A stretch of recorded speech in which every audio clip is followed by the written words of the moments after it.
এরপর অঙ্কটিতে দেওয়া আছে প্রথম রাশি 16,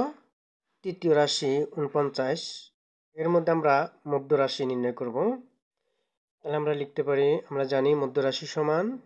মধ্য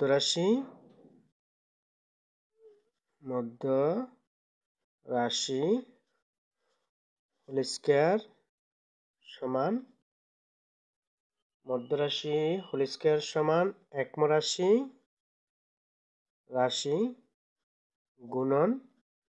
গুণ তৃতীয় রাশি বা মধ্য রাশি সমান বা মধ্য রাশি সমান প্রথম রাশি হচ্ছে 16 গুণন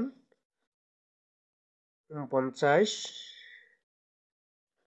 সরি এখানে হোল স্কয়ার হবে, বা মধ্য রাশি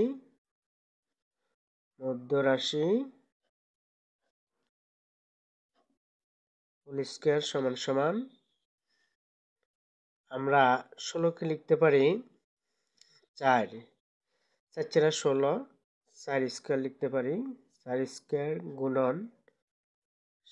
49কে লিখতে পারি 7 স্কয়ার, অর্থাৎ 7 7 দিয়ে গুণ দিলে 7 7 49, বা মধ্য রাশি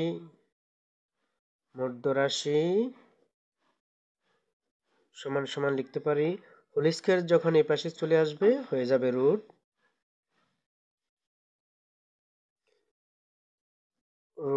দিয়ে লিখতে পারি 4 স্কয়ার গুণন 7 স্কয়ার। এখন স্কয়ার আর রুটে যদি কেটে যায় তাহলে আর থাকে 4 আর 7, 4 এর সাথে গুণ দিলে 4 7 28, বা মধ্য রাশি সমান মধ্য রাশি সমান সমান লিখতে পারি, আমার যদি রুট আর স্কয়ারে কেটে দিই তাহলে আর থাকে 4 গুণন 7, বা মধ্য রাশি সমান 4 7 28।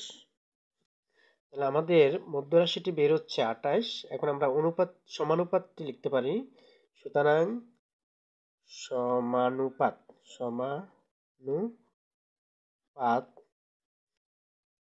সমান সমান দিয়ে লিখতে পারি, প্রথম রাশি হচ্ছে 16 অনুপাত মধ্য রাশি 28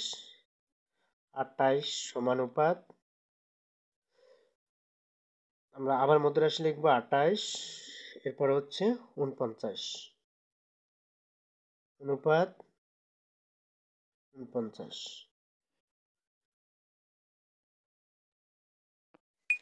এর পরের অঙ্কটি দেওয়া আছে 5/7,